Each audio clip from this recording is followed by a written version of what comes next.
Je souhaiterais vous présenter les personnes qui se joindront à moi aujourd'hui pour cette conférence de presse. Je vais d'abord me présenter moi-même, Marcel De Graaf, député européen du Forum pour la démocratie. À mes côtés, Joachim Kues, également député européen de l'AfD. Willem Engel, non seulement diplômé en sciences pharmaceutiques, mais surtout un défenseur des droits de l'homme, qui travaille très dur sur les vaccins Corona et les dommages qu'ils nous causent.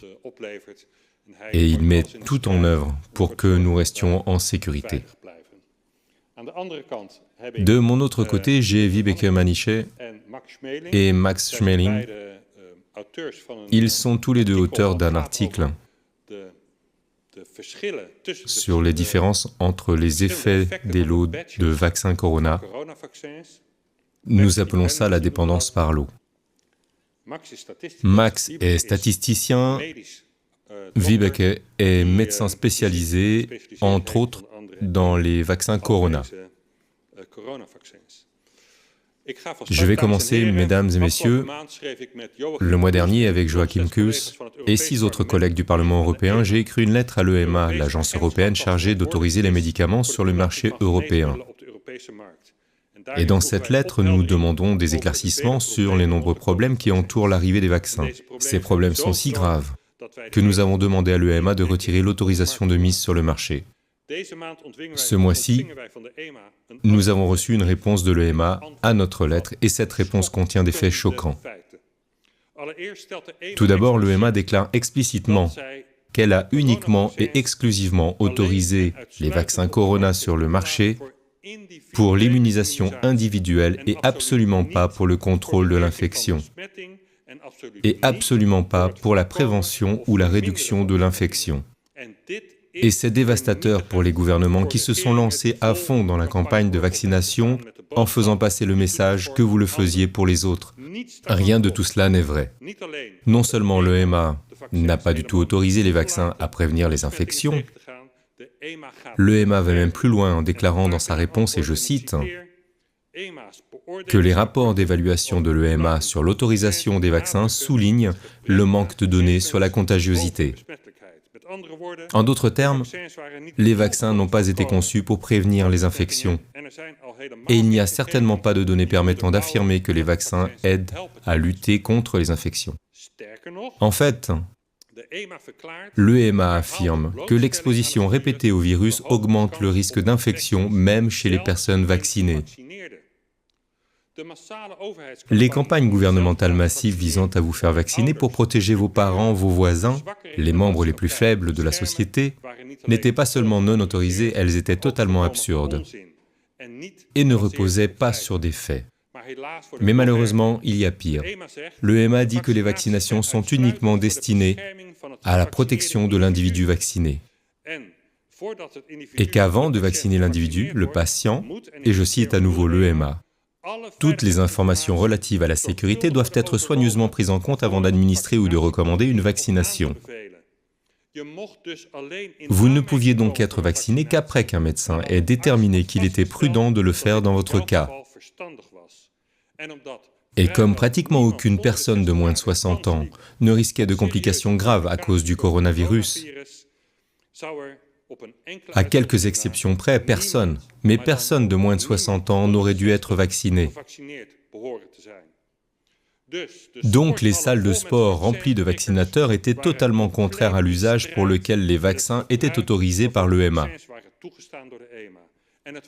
Et il y a pire.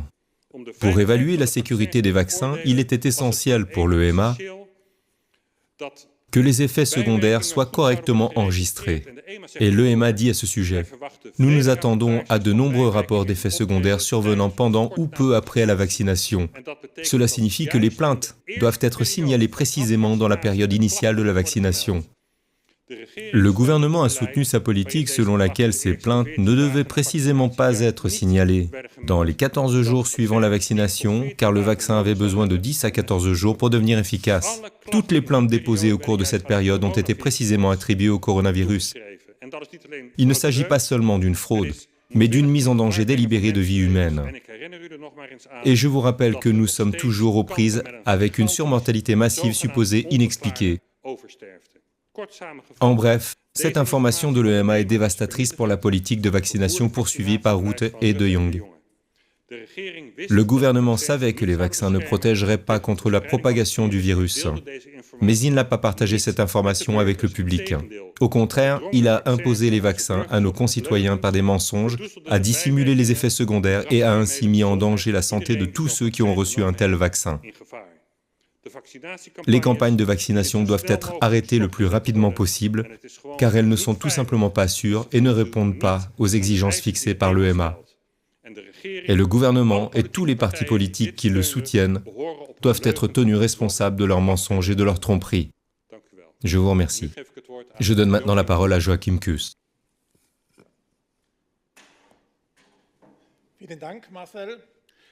Merci beaucoup, Marcel.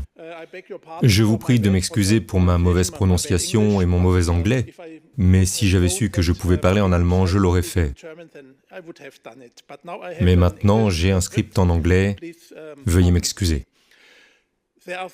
Il y a tellement de signaux d'alarme dans cette affaire Covid que cela fait presque peine à voir, tant l'enjeu est important pour la santé de nos concitoyens.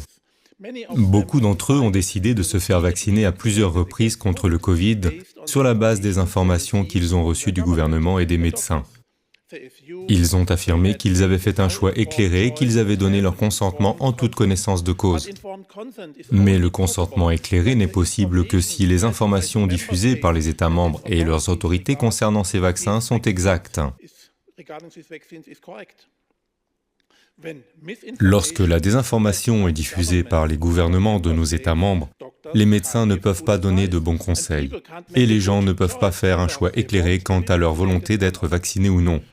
L'une des principales considérations des personnes qui décident de se faire vacciner ou non est la possibilité de risques et d'effets secondaires. L'EMA a mentionné dans sa lettre qu'elle s'attendait, je cite, à des cas d'affection survenus au moment de la vaccination ou peu de temps après celle-ci. Fin de citation. Cela signifie que les données sur les événements indésirables ou les effets secondaires dans les 14 jours suivant la vaccination sont de la plus haute importance pour évaluer les risques liés au vaccin. Toutefois, les responsables des États membres ont adopté la politique selon laquelle, s'il faut 10 à 14 jours pour que le vaccin produise des protéines de pointe, les effets indésirables survenant dans les 14 jours suivant la vaccination ne seront pas enregistrés comme étant liés à la vaccination. Statistiquement, ils ont considéré que la personne qui avait reçu le vaccin était non vaccinée au cours de ces 14 premiers jours. C'est un véritable non-sens. Les politiques gouvernementales et les campagnes médiatiques gouvernementales visant à promouvoir les vaccinations Covid ne tiennent donc pas compte des risques et des effets secondaires susceptibles de se produire au cours de ces 14 premiers jours. La plupart des réactions allergiques se produisent dans les 20 minutes à 2 heures qui suivent le contact avec l'allergène. Les effets secondaires des vaccins habituels que nos enfants reçoivent se produisent normalement dans un délai de 1 à 2 jours. Mais ils ont inventé cette histoire de 14 jours pour créer un faux sentiment de sécurité et réduire le nombre d'effets secondaires enregistrés. Et mon sentiment est qu'ils l'ont fait parce qu'ils savaient, d'après les rapports de Pfizer et Moderna, entre autres, que de nombreux et graves effets secondaires se produiraient. Sur quoi se basent alors les politiques gouvernementales ? Comment les médecins peuvent-ils conseiller correctement à leurs patients de se faire vacciner ou non? Comment un citoyen qui envisage de se faire vacciner peut-il évaluer par lui-même la sécurité des vaccins Covid? Comment peut-il y avoir un choix réellement éclairé et donc un consentement valable si cette information cruciale n'est pas partagée? Et pourquoi l'EMA n'est-elle pas intervenue? Comment peut-on maintenir une autorisation de mise sur le marché alors qu'il n'y a pas d'enregistrement précis des risques?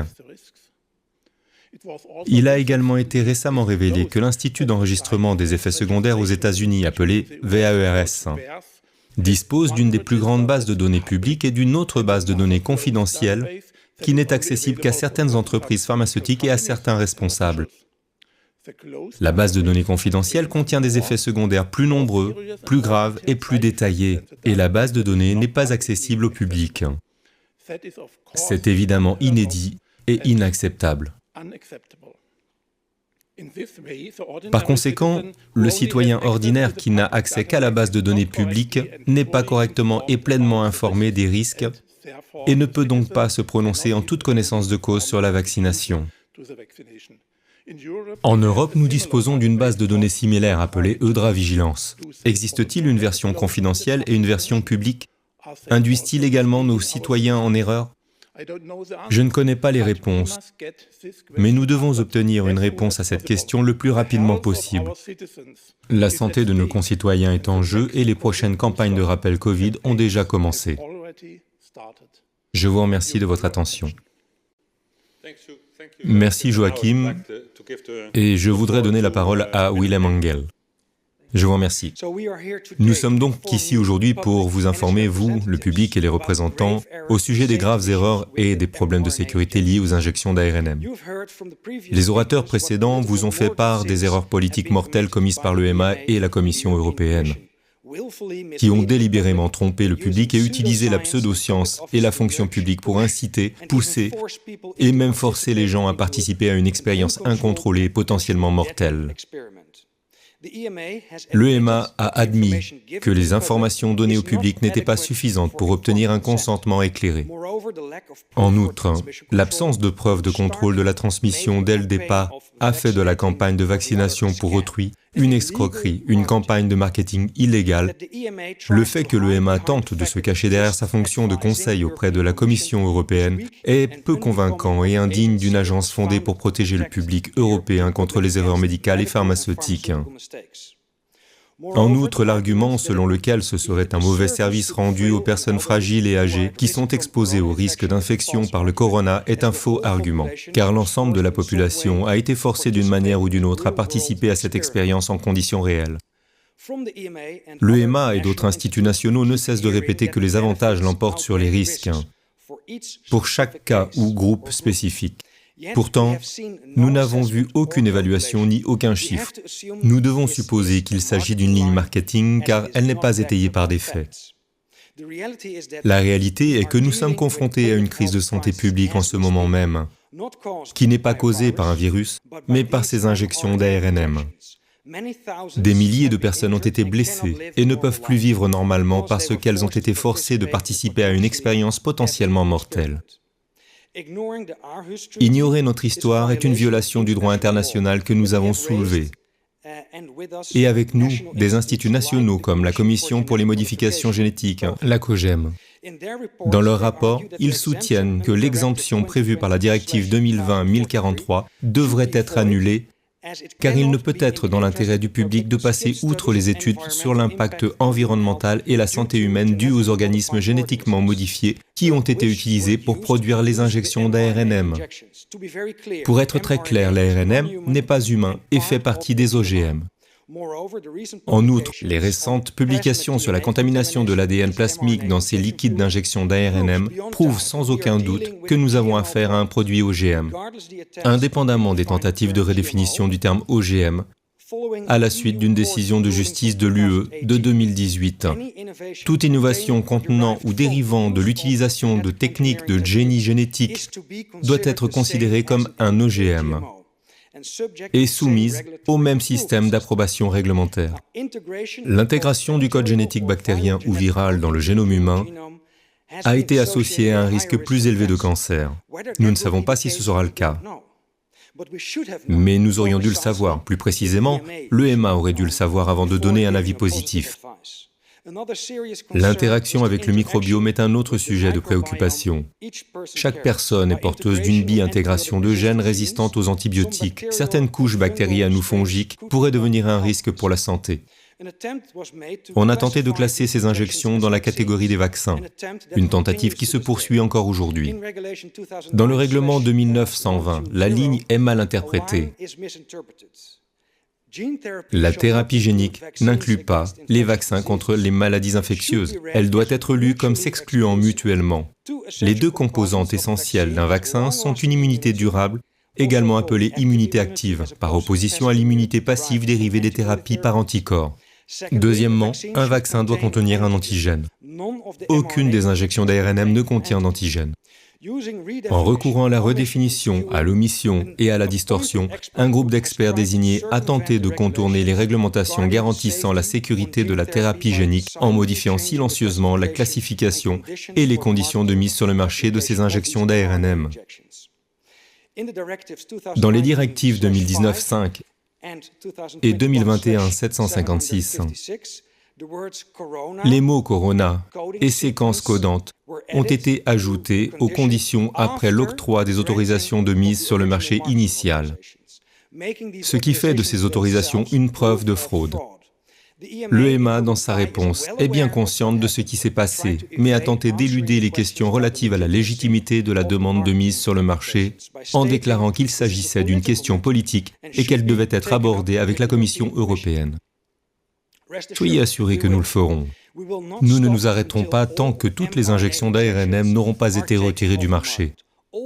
Toutes les victimes seront reconnues et les responsables du plus grand scandale de l'histoire de la médecine devront rendre des comptes. Merci de votre attention.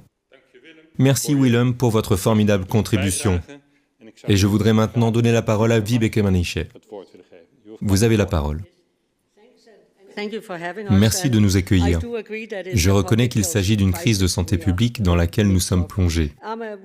Je suis l'un des 3 scientifiques à l'origine de l'étude sur les questions de dépendance et de sécurité des lots. Et Max en parlera dans une minute. Mais ce que nous avons démontré, pour faire court, c'est qu'il y avait et qu'il y a toujours 3 types d'effets secondaires. À la fois les effets secondaires les moins graves, les effets secondaires plus graves, ainsi que la mort, que Max montrera aussi dans une minute. Ce qui montre que dès le début, les lots qui ont été donnés étaient ce que l'on appelle les mauvais lots. En fait, en cours de route, ils ont changé. Que ce soit Pfizer qui ait changé le produit, que ce soit le transport, l'administrateur, nous ne le savons pas. Mais ce que nous savons, c'est que les patients ou les personnes, les enfants, les jeunes, les personnes âgées qui ont eu ces effets secondaires n'ont pas été informés du risque. Ils n'avaient pas les bénéfices. Vous n'aviez pas le rapport bénéfice-risque. Et certains ont reçu de très mauvais lots. C'est ce que nous savons grâce à notre étude. Et cela me rappelle ce que la vice-présidente de Pfizer a dit à un moment donné. Elle a dit qu'ils construisaient l'avion en vol. Pour moi, c'est manifestement ce qui s'est passé, étant donné que nous avons montré que l'une des ailes était tombée. Je me suis alors dit, si vous avez un problème de sécurité, pourquoi ne pas vous en occuper? Pourquoi ne pas retirer les lots? Pourquoi ne communiquez-vous pas au public? Ce que l'EMA et toutes les institutions nationales similaires n'ont pas fait. Ce que notre étude montre également, c'est qu'il existe un problème de sécurité, mais aussi que l'EMA et les institutions nationales auraient dû informer le public. Parce que Pfizer avait déjà fait cela en août 2021. Il a en effet informé l'EMA de l'existence d'un problème de sécurité. Ils ont informé l'EMA que certains lots, que nous appelons les lots bleus, présentaient beaucoup plus d'effets secondaires que d'autres lots. Nous venons de reproduire nos données en Suède, ce qui nous montre qu'il s'agit d'un problème européen. Ce n'est pas seulement une question danoise, c'est une question européenne. Nous le savons maintenant grâce à la Suède. Et je suis certain que si nous examinions les données du reste de l'Europe, nous constaterions exactement la même tendance. Et ce que nous constatons aujourd'hui, c'est que les effets secondaires à court terme ont été démontrés. Mais nous sommes très intéressés par l'étude des effets secondaires à long terme. Vous avez mentionné le cancer. Existe-t-il un lien entre certains cancers et les différents lots? Y aura-t-il une différence entre la mortalité, toutes causes confondues? Vous avez mentionné, Marcel, la surmortalité. Nous savons, d'après les données, que depuis le 21 mai, c'est comme si la surmortalité s'était littéralement manifestée dans tous les pays européens. Nous avons vu ces graphiques que nous avons faits nous-mêmes. où nous pouvons voir que la surmortalité est toujours présente. Dans certains endroits, elle diminue peut-être un peu, mais qu'il y a toujours une surmortalité et c'est très variable. Et cela me ramène à ce que j'aurais attendu en tant que citoyenne. Je ne suis pas politicienne, je suis juste médecin. J'aurais attendu de l'EMA qu'elle réagisse à ces données, avant même la publication des données en avril. J'aurais espéré qu'elle se rende compte du problème de sécurité, qu'elle voie cela dans la base de données et qu'elle interrompe certaines vaccinations, qu'elle retire au moins ces lots bleus, et qu'elle informe la population, les jeunes, les personnes âgées et autres, que nous avons un problème. Pour en revenir à ce qu'a dit la vice-présidente de Pfizer, à savoir qu'il construisait l'avion en vol, je dois dire que l'aile est tombée. Merci. Merci Vibeke. Et maintenant, je voudrais donner la parole à Max Schmeling, qui est statisticien et qui a effectué tout le traitement des données. Max, vous avez la parole. Merci beaucoup. Je m'appelle Max Schmeling et je suis le statisticien à l'origine de cette étude pour laquelle Vibeke est le médecin, la compétence médicale à la base de cette étude. Comme vous pouvez le voir à l'écran, il s'agit du résultat, du principal résultat de notre étude. Il montre, à partir des données officielles danoises que nous avons créées pour l'étude, il montre chaque lot et le nombre d'effets indésirables présents dans chaque lot. Vous pouvez voir que sur l'axe Y, l'axe vertical, et sur l'axe horizontal, vous pouvez voir la taille des lots. Je devrais peut-être simplement mentionner qu'un lot est une unité de vaccin qui est produite, remplie dans des flacons, emballée et envoyée dans différents pays. Comme vous pouvez le voir sur le graphique, certains de ces lots sont très petits. Certains d'entre eux sont très importants. Et dans ce cas, si nous supposons que nous voyons un vaccin normal, un très bon vaccin, quelque chose qui a été produit de façon très cohérente, nous verrions une ligne presque parfaite. Une ligne presque parfaite. Si en revanche, nous produisions un vaccin vraiment très mauvais, le pire que nous puissions concevoir, nous ne verrions aucune ligne. Nous ne verrions que des points éparses. Dans ce cas, nous voyons trois, pas une, mais trois lignes. Et elles sont en fait presque parfaites. Le problème, c'est qu'il s'agit manifestement d'un phénomène qui sort complètement de la catégorie de ce que l'on devrait s'attendre à voir dans les données défavorables. Et dans ce cas, il apparaît très clairement que c'est en raison de la nature du produit. Il a été impossible pour les participants, pour les vaccinés, pour les personnes qui ont reçu les vaccins, de donner leur consentement éclairé. Car si vous ne pouvez pas connaître le risque, comment pouvez-vous donner votre consentement éclairé? Comment donner un consentement éclairé? C'est la principale conclusion de cette étude. Mais ce qui est également très troublant, c'est que cela montre un système, une structure dans les données. Des réactions indésirables. Les erreurs de production sont par nature aléatoires. Mais ce cas-ci montre une structure. Nous n'en connaissons pas encore la raison. Mais il est évident que nous étudions cette question, comme nous l'avons également mentionné. Mais pour l'instant, nous ne savons pas pourquoi. La seule chose que nous savons, c'est que cela ne devrait absolument pas être le cas. C'est pourquoi il s'agit d'un signal de sécurité très alarmant, comme cela a été mentionné. Et je voudrais insister à nouveau sur le fait qu'il est absolument impossible de donner un consentement éclairé. Et je pense que j'aimerais m'arrêter là. Très bien, merci. Merci Max.